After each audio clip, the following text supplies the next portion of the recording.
अस्सलाम वालेकुम teachers and mothers, welcome back to my channel learn with Amar. जैसा कि मैंने पिछली वीडियो में बताया था कि हमारा जीम का ख़ानदान कंप्लीट हो चुका था।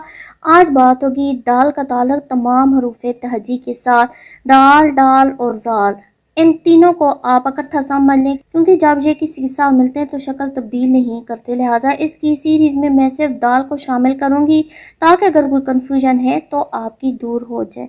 दाल अलिफ दा, दाल बे दब।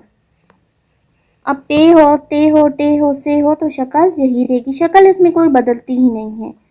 दज, दर, दस, दस। दाल का तोय के साथ दा, आगे दफ, डक,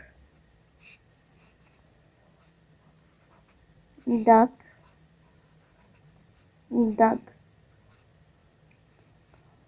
लाम, दाल लाम दिल, आगे है दम, दिन, दो, दह, हमजा और दाल छोटी दी, दाल बड़ी दे।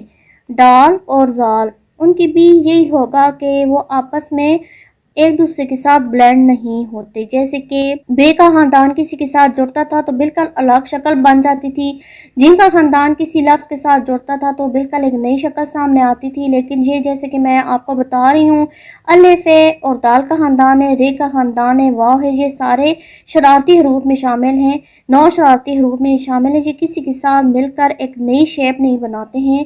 तो इसके बाद हम दाल के खानदान को भी डिस्कस नहीं करेंगे। आई होप आपको ये सिलसिला पसंद आ रहा होगा और आप इससे बहुत ज़्यादा सीख रहे होंगे। अगर आपको ये वीडियो पसंद आ रही है तो मेरे चैनल को सब्सक्राइब लाजमी कीजिएगा, बेल आइकन को हिट करें ताकि हर नई आने वाली वीडियो का नोटिफिकेशन आपको मिलता रहे। मुझे दीजिए इजाज़त, हाजिर होते हैं नए सिलसिले के साथ। अल्लाह हाफिज़।